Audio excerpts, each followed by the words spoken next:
Hello student, स्वागत है आपका हमारे चैनल वनडे एग्ज़ाम फाइट में।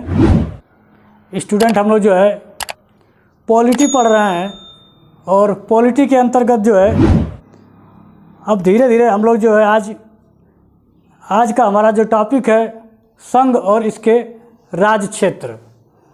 आज से जो है हमारा जो है संविधान के जो अनुच्छेद हैं उसकी शुरुआत हो गई है।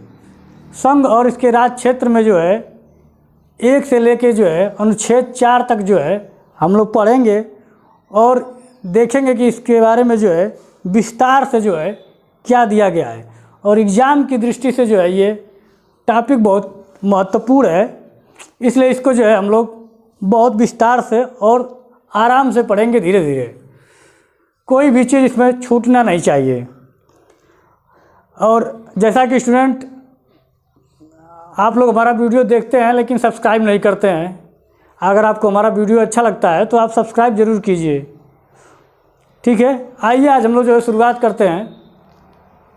क्योंकि हम पिछले वीडियो में आपको जो है पूरे जो 22 भाग हैं संविधान का जो है चर्चा कर चुके हैं आपके, कि जब मूल संविधान लिखा गया था उस समय जो है एक प्रस्तावना, 22 भाग, 395 अनुच्छेद और 8 अनुसूचियाँ थीं। लेकिन धीरे धीरे समय के साथ जो है परिवर्तन होते होते धीरे धीरे जो है बहुत सारे संशोधन हो गए। तो आज वर्तमान में जो है एक प्रस्तावना 22 भाग के जगह पे जो है 25 भाग पढ़ते हैं और 465 अनुच्छेद हो गए हैं संशोधन करके, और 8 अनुसूचियों के स्थान पे 12 अनुसूचियाँ हो गई हैं। तो हम लोग देखेंगे कि आज से जो है संघ और इसके राज्य क्षेत्रों के अंतर्गत जो है 4 अनुच्छेद आते हैं और चारों अनुच्छेद को हम जो है आराम से समझने की कोशिश करेंगे कि चारों अनुच्छेदों में जो है क्या दिया गया है। क्योंकि शुरुआत के ये चारों अनुच्छेद बहुत ही महत्वपूर्ण हैं और एग्ज़ाम में अक्सर आते हैं। और पहला अनुच्छेद तो बहुत ही महत्वपूर्ण है, क्योंकि अक्सर बातों बातों में लोग पूछ लेते हैं या मीडिया में भी बहुत ज़्यादा इसको जो है उछाला जाता है। तो पहला अनुच्छेद है भारत अर्थात इंडिया। भारत अर्थात इंडिया राज्यों का संघ है। आपको अनुच्छेद 1 देकर जो एग्ज़ाम में पूछ लेगा, कई सारे ऑप्शन दे देंगे। भारत राज्यों का समूह है, भारत राज्यों का संघ है, भारत राज्यों का समझौता है, बहुत सारे दे देगा। लेकिन आपको याद रखना है कि भारत राज्यों का संघ है। कंफ्यूज करने के लिए आपको एग्जाम में दे देगा भारत राज्यों का समूह है। भारत राज्यों का समूह नहीं है, भारत राज्यों का संघ है। इसको हम लोग समझेंगे और विस्तार से कि भारत राज्यों का संघ का क्या आशय है, राज्यों के संघ से क्या आशय है। यानी कि भारत संघ और राज्यों के समझौते का परिणाम नहीं है। कहने का मतलब कि जो भारत हमारा आज बना हुआ है या वर्तमान में जो दिखाई दे रहा है 28 राज्यों और 8 केंद्र शासित प्रदेशों से मिलकर जो बना हुआ है, ये किसी समझौते से नहीं बना हुआ है या राज्यों के समझौता नहीं हुआ है। ये अपने आप में एक जो है यूनियन है या संघ है, ठीक है। तो भारत संघ राज्यों के समझौते का परिणाम नहीं है। राज्यों को संघ से अलग होने का स्वतंत्रता नहीं है या संघ से अलग होने का अधिकार नहीं है। कहने का तात्पर्य है कि भारत संघ जो है, जो पूरा भारत संघ हमारा जो बना हुआ है, वो किसी समझौते का परिणाम नहीं है। यानी कि राज्यों का कोई आपसी समझौता नहीं है कि हम इतने सालों तक रहेंगे या आगे जब चाहेंगे अलग हो जाएंगे, ऐसा कुछ नहीं है। ये कोई संघ या समझौता नहीं है, ये समझौता नहीं है, ये एक प्रकार का संघ है, ठीक है। और राज्यों को संघ से अलग होने का अधिकार नहीं है। यानी कि भविष्य में अगर राज्य चाहें, 28 राज्य हैं वर्तमान में, अगर ये चाहें कि हम जो है भारत संघ से अलग होकर जो है अपना एक अलग राष्ट्र बना ले, तो इसका जो परमिशन है हमें संविधान इसकी इजाज़त नहीं देता है।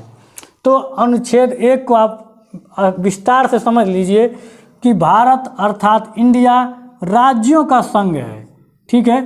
राज्यों का संघ है और राज्यों का संघ का आशय क्या है कि भारत संघ राज्यों के समझौते का परिणाम नहीं है, राज्यों को संघ से अलग होने का अधिकार नहीं है या स्वतंत्रता नहीं है। तो पहला अनुच्छेद हमको यही कहता है कि भारत अर्थात इंडिया राज्यों का संघ है। ठीक है, क्योंकि हम जो है संघ और उसके राज्य क्षेत्र यानी कि यूनियन एंड इट्स टेरिटरी, इसके जो केंद्र शासित प्रदेश हैं उनके बारे में भी दिया हुआ है। तो अनुच्छेद 1 को अब लगभग समझ चुके होंगे कि भारत अर्थात इंडिया राज्यों का संघ है। एक छोटा सा है, आप याद भी कर सकते हैं इसको कि भारत अर्थात इंडिया राज्यों का संघ है। आपको एग्जाम में समूह दे देगा तो आप कन्फ्यूज नहीं होंगे, क्योंकि आपको जो है भरमाने के लिए एग्जाम में दे सकता है और कई बार दिया हुआ है। तो इसलिए आप सीधे सीधे याद कर लीजिए, भारत अर्थात इंडिया राज्यों का संघ है। आइए देखते हैं अनुच्छेद 2 क्या कहता है। नए राज्यों के प्रवेश या स्थापना का अधिकार संसद को दिया जाना है, जो विधि द्वारा इसका विनियमन व परिवर्तन करेगी। अनुच्छेद 2 कहता है कि नए राज्यों के प्रवेश कहाँ? भारत संघ में। नए राज्यों के प्रवेश यानी कि भारत संघ में अगर कोई नया राज्य जुड़ना चाहता है तो इस जुड़ने का या स्थापना का अधिकार, या कोई हम नया राज्य बनाना चाहते हैं तो इसका अधिकार किसको है? संसद को दिया गया है। और संसद ही जो है विधि कानून बनाकर उसका विनियमन या उसके जो परिवर्तन करने की आवश्यकता होगी वो परिवर्तन कर सकती है।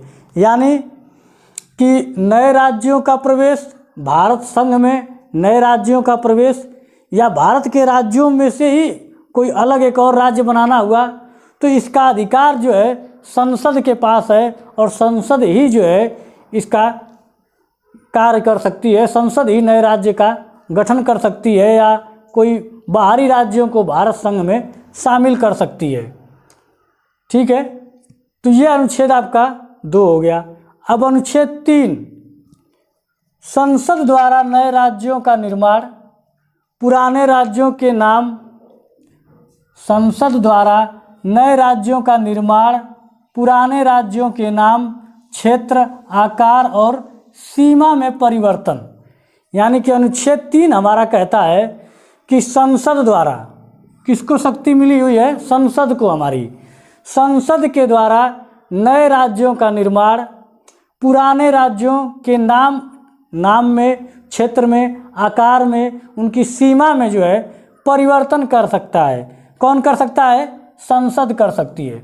तो अनुच्छेद 3 हमारा जो है संसद को यह अधिकार दिया गया है कि नए राज्यों का निर्माण कर सकती है, पुराने राज्यों के नाम का परिवर्तन कर सकती है, उसके आकार सीमा में परिवर्तन कर सकती है, 2 राज्यों को मिलाकर एक नया राज्य बना सकती है। ये सब अधिकार जो है अनुच्छेद 3 को मिला हुआ है। और अनुच्छेद 3 ही इस बार यूपी पुलिस के री एग्ज़ाम में आया हुआ है। जिन लड़कों ने एग्ज़ाम दिया होगा यूपी पुलिस का, उनको याद होगा कि अनुच्छेद 3 ही पूछा हुआ था यूपी पुलिस के री एग्ज़ाम में कि संसद द्वारा नए राज्यों का निर्माण, पुराने राज्यों के नाम, आकार और क्षेत्र और उनकी सीमाओं में परिवर्तन किस अनुच्छेद के अंतर्गत आता है। तो यूपी पुलिस के री एग्ज़ाम में पूछा था अनुच्छेद 3 के बारे में, और वहाँ पे दिया था अनुच्छेद 1, 2, 3 और 4 करके। जो लड़के जानते होंगे उनको पता होगा, जो एग्ज़ाम दिए हैं। ठीक है, अनुच्छेद 3 जो है प्रक्रिया क्या है उसकी, यहाँ पे पूछ रहा है कि अनुच्छेद 3 में जो सीमा का परिवर्तन करके नए राज्यों का निर्माण करेंगे, अगर संसद करती है तो उसकी प्रक्रिया क्या होगी। नंबर 1, विधेयक पेश करने के लिए राष्ट्रपति की सिफारिश आवश्यक है।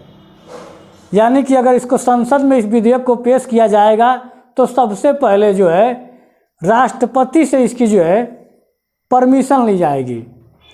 यानी कि संसद अगर चाहती है कि किसी नए राज्य का निर्माण करना चाहती है या कोई बाहरी राज्य को भारत संघ में शामिल करना चाहती है या कोई नए राज्य का गठन करना चाहती है, तो सबसे पहले विधेयक जब संसद लाएगी तो संसद को इसकी जानकारी जो है राष्ट्रपति से सिफारिश करना आवश्यक है।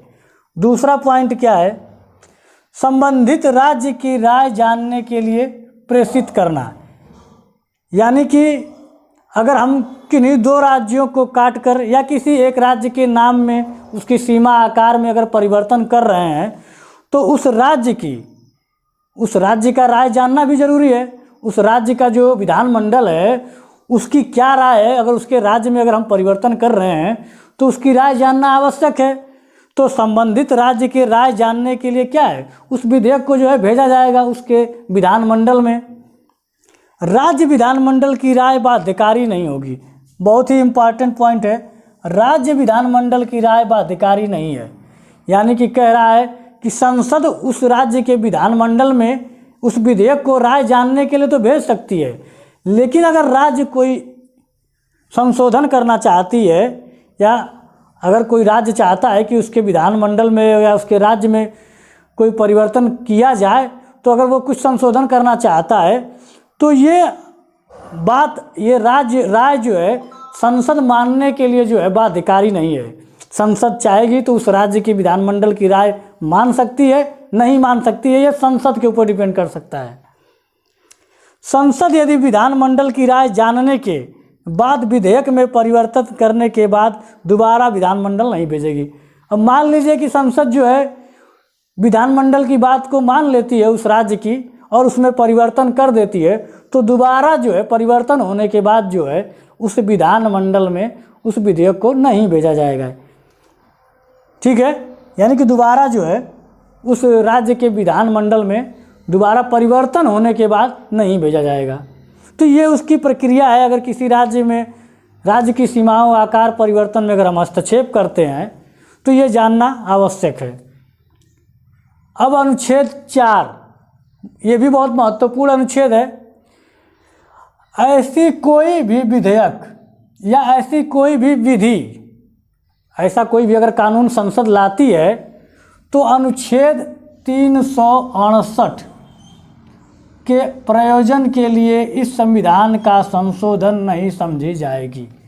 कह रहा है कि संसद अगर ऐसा कोई भी विधेयक लाता है, जैसे कि राज्यों के नाम आकार सीमाओं में परिवर्तन या नए राज्यों का गठन या उसकी स्थापना, ऐसा कोई भी संसद अगर जो है विधेयक लाता है, ऐसा कानून लाता है, तो उसको अनुच्छेद 368 के अधीन संविधान संशोधन नहीं माना जाएगा। अनुच्छेद 4 कहता है कि उसको जो है अनुच्छेद 368 के अधीन संविधान का संशोधन नहीं माना जाएगा, क्योंकि अनुच्छेद 3 खुद यह शक्ति देता है कि आप जो है नए राज्यों के सीमा आकार परिवर्तन कर सकते हैं, नए राज्यों का गठन कर सकते हैं। तो इसको संविधान का संशोधन जो है नहीं माना जाएगा 368 के तहत। ऐसे विधेयक को सामान्य बहुमत से पारित किया जा सकेगा। कह रहा है कि अगर ऐसे विधेयक को सामान्य बहुमत से जो है संसद क्या है पास कर सकती है। और सामान्य बहुमत का तात्पर्य क्या है? सामान्य बहुमत से आशय उपस्थित और मत देने वाले सदस्यों का बहुमत। यानी कि अगर सामान्य बहुमत का तात्पर्य है कि संसद में उस समय जो सदस्य मौजूद हैं और जो मत देते हैं और उसी मत के आधार पर जो है वो अगर बहुमत पास हो जाता है तो उसको जो है सामान्य बहुमत कहते हैं। उस समय जो मौजूद सदस्य होंगे, ये नहीं कि जो नहीं है या एब्सेंट है, अनुपस्थित है, उनको नहीं, जो उस समय वर्तमान में जो सांसद मौजूद रहेंगे संसद में और वो उसी समय मत देंगे और सामान्य बहुमत से जो है उसको पास कर दिया जाता है। तो आप अनुच्छेद 1, अनुच्छेद 2, अनुच्छेद 3 और अनुच्छेद 4 के बारे में जो है विस्तार से आप यहाँ जान चुके हैं। इससे ज़्यादा और इसमें जानने की कोई ज़रूरत नहीं है, क्योंकि एग्ज़ाम की दृष्टि से आप इससे ज़्यादा बाहर आपसे नहीं पूछेगा। और इतना गहराई से है कि आप PCS तक के और IAS के वाले एग्ज़ाम में भी जो है कूट में करके देता है, तो उसके लिए भी पर्याप्त है। और PCS RO ARO UP police जैसे एग्ज़ाम में अभी बताए हैं कि यूपी पुलिस के री एग्ज़ाम जो हुआ था उसमें ये क्वेश्चन आया हुआ था। तो ये बहुत इम्पॉर्टेंट है। और ये चारों अनुच्छेद को अगर आप एक साथ लेके चलेंगे तो कभी भूलेंगे नहीं। और संघ और उसका राज्य क्षेत्र से केवल जो है इस चैप्टर से इसको भाग 1 में शामिल किया गया है और केवल 4 अनुच्छेद है। आप इसको आसानी से याद कर सकते हैं, जब कोशिश करेंगे याद हो जाएगा। तो ये अर्थ, अगर आप कभी भी बात भी करते हैं किसी से तो आप भारत अर्थात इंडिया राज्यों का संघ है, आप अच्छे से जो है डिफाइन कर सकते हैं। तो लगभग आपका एग्ज़ाम की दृष्टि से जो ये चारों अनुच्छेद से जो महत्वपूर्ण बातें हो सकती थी, हमने आपको जो है एक ही वीडियो में ताकि बता दिया, ताकि आपको जो है अच्छे से समझ में आ जाए। अगर आपको हमारा वीडियो अच्छा लगा हो तो हमारे चैनल को सब्सक्राइब जरूर कीजिएगा। ठीक है, धन्यवाद।